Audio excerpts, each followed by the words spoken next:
À 6h54, la question santé d'Europe 1, Thomas Soto.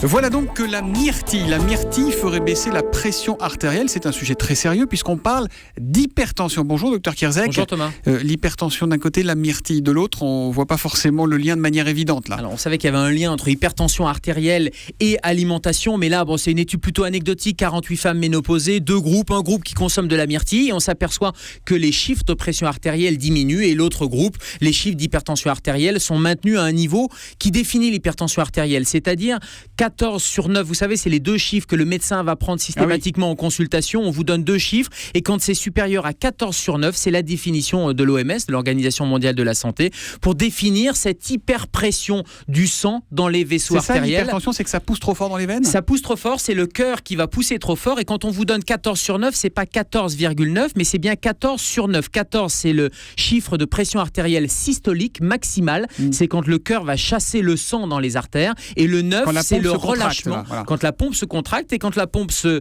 relâche, eh bien c'est le chiffre 9, c'est ce deuxième chiffre de pression diastolique, vous entendrez parler de ce terme également, et c'est le relâchement de la pression artérielle dans les vaisseaux. En quoi c'est dangereux de faire de l'hypertension comme on dit ? C'est dangereux parce que ça pousse trop fort et il y a des conséquences au niveau des organes et les organes qui sont atteints, c'est le rein, c'est le cerveau, c'est le cœur et c'est un des facteurs, l'hypertension artérielle, un des facteurs majeurs de maladies cardiovasculaires et on sait que c'est une des causes principales de mortalité. L'hypertension artérielle, ça touche 10 à 15% de la population et 8 millions de Français sont traités. Donc c'est un problème de santé publique majeur. C'est d'autant plus majeur qu'on ne s'en aperçoit pas et qu'il n'y a pas de symptômes. C'est-à-dire que si Thomas, vous avez de l'hypertension artérielle, si on ne vous mesure pas de manière systématique en consultation, eh bien ça peut passer sous silence pendant des années. Et pendant des années, cette hypertension artérielle va faire déjà des dégâts sur vos organes cibles, comme on dit. C'est vrai que quand on mange trop salé, on provoque de l'hypertension ou pas ? Oui, il y a un certain nombre de facteurs. Là, il y a des facteurs génétiques et il y a des facteurs aussi d'hygiène de vie, notamment alimentaire. Et on sait qu'une surconsommation de sel, et les Français consomment trop de sel et rajoutent trop de sel sur la table, c'est un facteur qui va provoquer cette hypertension artérielle essentielle.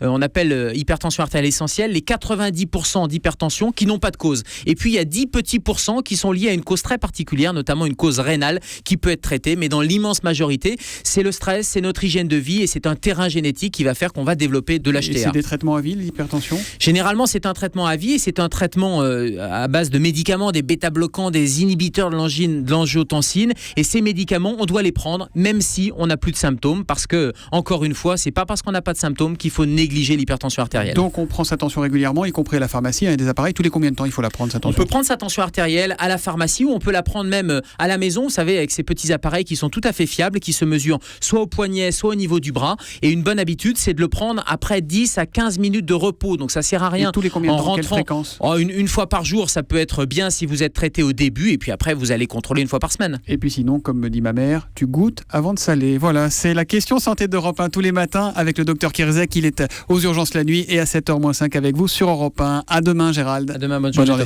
Europe 1, 6h57.